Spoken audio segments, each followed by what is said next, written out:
Hello बच्चों, welcome to my YouTube channel accountancy with Sanjeev Sinha sir. तो बच्चों, कल मैंने आप लोगों को डबल कॉलम कैशबुक के बारे में पढ़ाया था और उस डबल कॉलम कैशबुक में मैंने कल आप लोगों को कैश विथ डिस्काउंट कॉलम और बैंक विथ डिस्काउंट कॉलम के बारे में बताया था। आज मैं the most important cash with bank column, double column cashbook में ही कैश विथ बैंक कॉलम बताने वाला हूं और उसके दो क्वेश्चंस आप लोगों को मैं बतलाने वाला हूं, बना करके दिखाने वाला हूं, क्योंकि ये questions cash with bank column वाले क्वेश्चंस बहुत ही इम्पॉर्टेंट होते हैं और एग्ज़ाम में ज़रूर आते हैं। तो इसलिए इनको ध्यान से देखें और इनमें थोड़ा सा बच्चे फंसते हैं, लेकिन हम कोशिश करेंगे कि आप लोगों को फंसने का कोई मौका ना मिले और बड़ी आसानी से आप डबल कॉलम कैशबुक बना लें। तो चलिए, मैं आप लोगों के सामने सबसे पहले एक क्वेश्चन रख रहा हूँ। ये इलस्ट्रेशन नंबर 5 है, सॉरी इलस्ट्रेशन नंबर 5, ठीक है। इलस्ट्रेशन नंबर 5 बोल रहा है prepare a double column cashbook from the following information for September 2020, cash in hand and bank overdraft. तो जब भी क्वेश्चन में cash in hand, cash at bank या कैश इन हैंड और बैंक ओवरड्राफ्ट दिया हुआ रहे, दैट मीन्स इसका मतलब आप लोग एकदम सीधा सीधा समझेंगे कि इसमें हम लोगों को कैश विथ बैंक कॉलम का ही क्वेश्चन सॉल्व करना है। तो चलिए चलते हैं, हम लोग बात करते हैं हम लोग कैश विथ बैंक कॉलम की ओर। तो क्वेश्चन आप लोगों ने देखा और इस क्वेश्चन को नोट जरूर करेंगे, कॉपी में सामने जरूर रखेंगे ताकि आप लोगों को बनाने में मदद मिले। तो ठीक है, स्टार्ट करते हैं। सबसे पहले लिखा हुआ है क्वेश्चन में cash in hand and bank overdraft, ठीक है। डेट है सितंबर 2020, सितंबर 1। Cash in hand and bank overdraft, तो कैश इन हैंड है और बैंक ओवरड्राफ्ट है। तो कैश इन हैंड है तो उसको हम यहाँ लिख रहे हैं टू बैलेंस BD, कैश वाले कॉलम में 17,500। लेकिन दूसरा जो है वो बैंक ओवरड्राफ्ट है। बैंक ओवरड्राफ्ट का मतलब होता है बैंक से हमने ज़्यादा रुपया निकाल लिया, दैट मीन्स उसका मतलब होता है निगेटिव बैलेंस है। तो निगेटिव बैलेंस है तो इधर लिखना पड़ेगा सितंबर 1 बाई बैलेंस BD, बैंक वाले कॉलम में 13,500। अब मैं यहाँ आपके सामने एक बात और क्लियर कर देना चाहता हूँ कि अगर ऐसा होता, क्या होता, कैश इन हैंड और कैश एट बैंक लिखा हुआ रहता। मतलब कैश इन हैंड का मतलब मेरे पास रुपया है और कैश एट बैंक का मतलब मेरा बैंक में रुपया जमा है। तो यहाँ हम लोग लिखते टू बैलेंस BD, कैश वाला कैश में, बैंक वाला बैंक में, क्योंकि कैश इन हैंड और कैश एट बैंक दोनों पॉजिटिव होता। लेकिन यहाँ पर कैश इन हैंड है लेकिन बैंक ओवरड्राफ्ट है, बैंक ओवरड्राफ्ट मतलब निगेटिव है। तो चलिए चलते हैं, अब आगे बढ़ते हैं। अगला लिखा हुआ है 3 सितंबर को लिखा हुआ है पेड वेजेस। तो वेजेस दिया है सितंबर 3 बाई वेजेस, तो बाई वेजेस दिया हुआ है। तो अब सवाल है, अमाउंट है 200, तो 200 अमाउंट है, तो सवाल है कि किस में लिखा जाए, कैश में या बैंक में। तो भैया कैश लिख दिया, पेड किया है तो कैश में लिखूंगा मैं 200। अब आ जाओ कैश सेल। कैश सेल नगद माल बेचा है 5 तारीख को सितंबर 5, तो पैसा आया टू सेल्स अकाउंट। जैसा कि आप जानते हो ये आने वाला पैसा, ये जाने वाला पैसा। तो टू सेल्स अकाउंट कितना का, 17,000 का। आइए, अब उसके बाद आगे लिखा हुआ है कैश डिपॉजिटेड इनटू बैंक। अब इसी को समझना बहुत जरूरी है। देखो, कैश डिपॉजिटेड इनटू बैंक मतलब कि बैंक में रुपया जमा किया। तो बैंक में रुपया जमा किया तो एक का बैलेंस बढ़ रहा है, दूसरा का बैलेंस क्या हो रहा है, घट रहा है। कैश का बैलेंस मेरा घट रहा है और बैंक का बैलेंस मेरा क्या हो रहा है, बढ़ रहा है। बढ़ने वाला साइड ये है, घटने वाला साइड ये है। और cash deposited into bank and cash withdraw from bank, ये दोनों कॉन्ट्रा एंट्री होता है। कॉन्ट्रा एंट्री का मतलब होता है कि वैसी एंट्री जिसका इफेक्ट दोनों साइड में जाता हो, डेबिट और क्रेडिट दोनों साइड में जाता हो, वैसी एंट्री को कॉन्ट्रा एंट्री के नाम से जाना जाता है।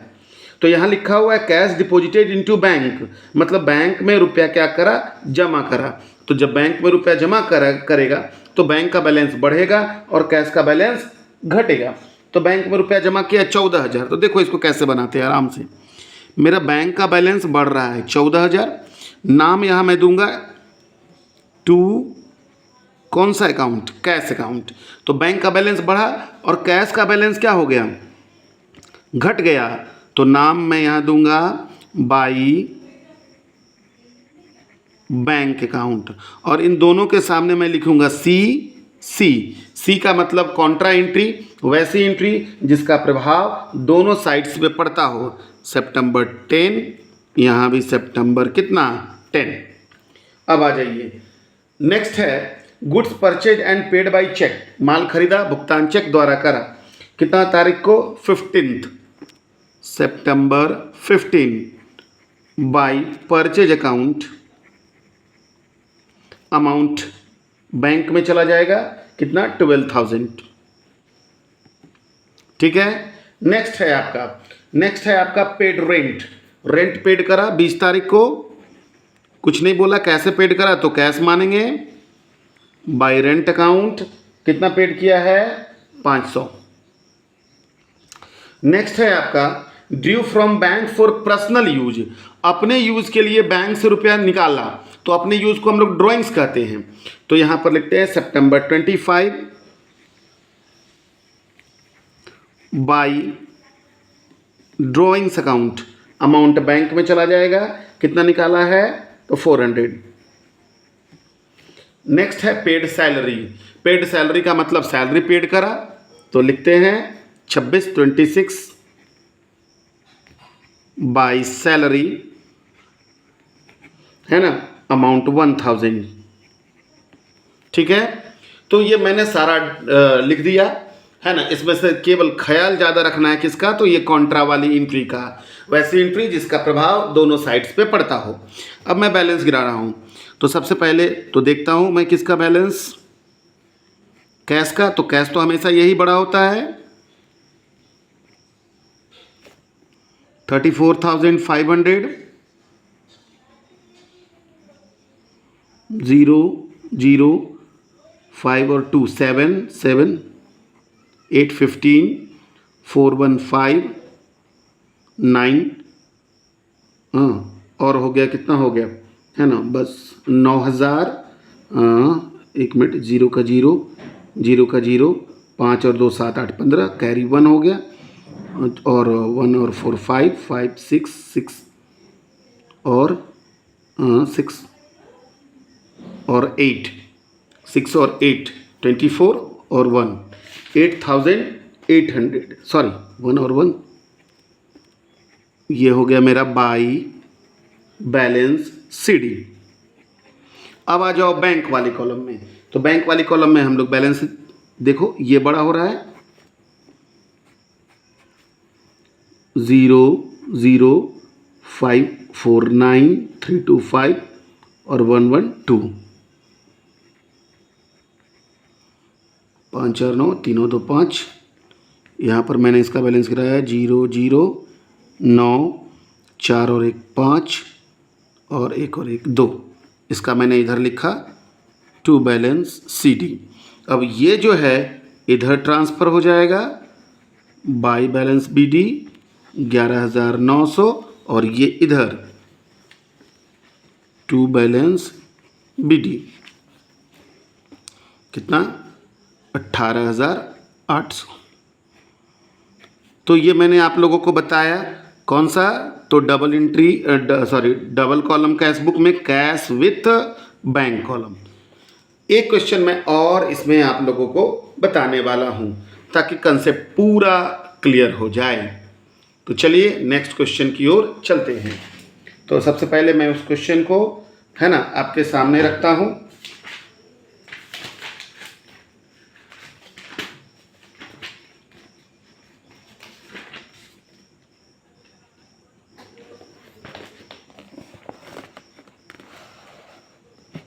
वो ये वाली क्वेश्चन है, ठीक है। Enter the following transaction in a double column cash book. तो देखेंगे सबसे पहले cash in hand, bank overdraft, received a cheque from Aarti, deposited into bank, वगैरह वगैरह दिया गया है। ये सारे क्वेश्चन को आप लोग एक बार नोट करेंगे। तो कैश इन हैंड जानते हो, to balance BD, bank overdraft by balance BD। Received a cheque from Aarti. आइए अब हम लोग इसके बारे में चर्चा करते हैं। सबसे पहले ये क्वेश्चन आप अपने कॉपी में पहले नोट कर लोगे ताकि आप सामने रखो तो ज़्यादा आपको समझ में आएगा। चलिए, सबसे पहले लिखा हुआ है कि cash in hand and bank over draft. ठीक है, तो चलिए चलते हैं। टू बैलेंस BD, इसमें मैंने डेट मेंशन नहीं करा था, सितंबर 1 अक्टूबर 1 अक्टूबर। चलिए, इसमें मैं डेट मेंशन कर रहा हूँ 2020 जून 1। टू बैलेंस BD, कैश का बैलेंस है 800 और बैंक का बैलेंस है by balance BD, sorry bank overdraft है। अगर बैंक का बैलेंस होता तो यही लिखते हम।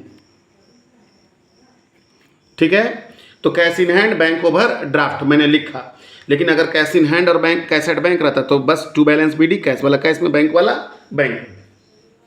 अब आइए, अगला लिखा हुआ है रिसीव्ड अ चेक फ्रॉम आरती। तो आरती से चेक प्राप्त हुआ, तो भैया आरती से चेक प्राप्त हुआ लेकिन उसको बैंक में हमने डिपॉजिट नहीं करा, तो नहीं करा तो उसका एंट्री बनाने का जरूरत ही नहीं है, कैश बुक में होता ही नहीं, होगा ही नहीं, क्योंकि उसको हम लोग चेक इन हैंड बोलेंगे। तो जब भारती से चेक प्राप्त हुआ उसको बैंक में जमा नहीं किया तो न कैश बढ़ा न बैंक बढ़ा। ठीक है, लेकिन 7 जून को बोल रहा है, सॉरी 9 जून को बोल रहा है कि deposited the above cheque into bank, मतलब वही भारती वाली चेक को बैंक में क्या कर दिया, जमा करा। तो जून 9 को हो जाएगा to cheque in hand, Bharti वाला ही चेक जमा हुआ है। कहाँ जमा हुआ, बैंक में 3000। तो भारती का चेक, चूंकि देखो इसमें अमाउंट नहीं दिया है, लेकिन भारती का चेक था कितना, आरती का चेक तो 3250 का। ठीक है, उसके बाद आ जाओ, उसके बाद लिखा हुआ है आगे लिखा हुआ है कि paid to Naresh by cheque, Naresh को चेक द्वारा पेमेंट करा, कितना तारीख को, तो 12 तारीख को, जून 12, बाय नरेश। अमाउंट किसमें, तो नरेश को चेक द्वारा किया है बैंक में। नेक्स्ट है कि आरती चेक रिटर्न डिसऑनर। डिसऑनर का मतलब होता है कि जब बैंक किसी भी कारण से चेक का भुगतान करने से क्या कर देती है, मना कर देती है, तो उसे चेक का डिसऑनर होना कहा जाता है। तो बैंक ने भारती के चेक को डिसऑनर कर दिया, तो जब भारती का चेक हम बैंक में जमा किए थे तो मेरा बैंक का बैलेंस क्या हो गया था, बढ़ गया था। अब बैंक ने उस चेक को क्या कर दिया, डिसऑनर कर दिया, तो फिर से बैंक का बैलेंस मेरा क्या हो जाएगा, घट जाएगा। लेकिन हम पकड़ेंगे किसको, तो भारती को पकड़ेंगे। तो 15 जून को बाई भारती। ठीक है, कितना का चेक, तो वही वाला, सॉरी 3250। अब आ जाइए, withdraw from bank for office use. Office use के लिए बैंक से रुपया निकाला, ये कैसे एंट्री बनेगी, तो ये कॉन्ट्रा एंट्री बनेगी, क्योंकि बैंक का बैलेंस बढ़ेगा, सॉरी बैंक का बैलेंस घटेगा और कैश का बैलेंस बढ़ जाएगा। तो 250 रुपया, तो कैश बढ़ा, कैश बढ़ा, नाम हो जाएगा टू, कौन सा अकाउंट, बैंक अकाउंट, और बैंक का बैलेंस मेरा क्या हो जाएगा, घट जाएगा 250। यहाँ लिखेंगे बाई कौन सा अकाउंट, कैश अकाउंट, है ना। मैंने यहाँ भी लिखा सी, यहाँ भी मैंने लिखा सी, कॉन्ट्रा एंट्री। डेट हो गया 20 जून 20, यहाँ भी जून 20 हो गया। नेक्स्ट है, नेक्स्ट लिखा हुआ है, क्या लिखा हुआ है कि चेक रिसीव्ड फ्रॉम सरिता। सरिता से चेक प्राप्त हुआ, लेकिन सरिता से चेक प्राप्त हुआ लेकिन उसके बारे में ये नहीं लिखा कि वो डिपॉजिट हुआ है कि नहीं हुआ। तो आगे लिखा गया है कि सरिता चेक, तो सरिता से चेक प्राप्त हुआ तो उसका लेखा करने का जरूरत नहीं है क्योंकि वो बैंक में जमा ही नहीं हुआ। आगे लिखा हुआ है कि Sarita cheque endorsed in favour of Mahesh. अब यहाँ पर एक नया शब्द आ रहा है, इंडोर्स। इंडोर्स का मतलब क्या होता है, तो इंडोर्स का मतलब होता है जब एक व्यक्ति से प्राप्त चेक हम किसी और को दे दिए तो उसे कहते हैं चेक का इंडोर्समेंट करना। जैसे आपसे हमको एक चेक मिला, हम उस चेक को अपने पास रखे हुए थे, आप आए हमसे पैसा मांगने, तो मैंने वही चेक आपको दे दिया कि ले लीजिए, ये चेक मेरे पास पड़ा हुआ है, आप पैसा निकाल लो। इसी को कहते हैं इंडोर्स करना। तो जब इंडोर्स करेंगे, सबसे पहले तो चेक प्राप्त हुआ, उसको हम बैंक में जमा नहीं किए, तो हमको कुछ करने का जरूरत नहीं था। अब उसको, उसी चेक को हम उठा करके किसी और को दे दिए, तो न तो मेरा कैश का बैलेंस बढ़ा, न तो बैंक का बैलेंस बढ़ा, न कैश का बैलेंस घटा, न बैंक का बैलेंस घटा। तो इसको भी हमको, इसका भी लेखा करने का कैश बुक में ज़रूरत नहीं है। नेक्स्ट है income tax paid by cheque by drawings. Income tax drawings होता है क्योंकि वो पर्सनल यूज में हो जाता है। जून 2030 किसमें? 150 बैंक में। एंड लास्ट है बैंक चार्ज काट रही है हमसे, तो जब बैंक हमसे चार्ज काटेगी तो मेरा बैंक का बैलेंस क्या हो जाएगा? घट जाएगा बाय बैंक चार्जेज। ये भी जून 30 का है, अमाउंट 25 रुपया। खत्म, बस। अब आपको केवल क्या करना है? बैलेंस गिराना है, जो कि आप भली भांति जानते हो, बैंक बैलेंस गिराना। ये देखो,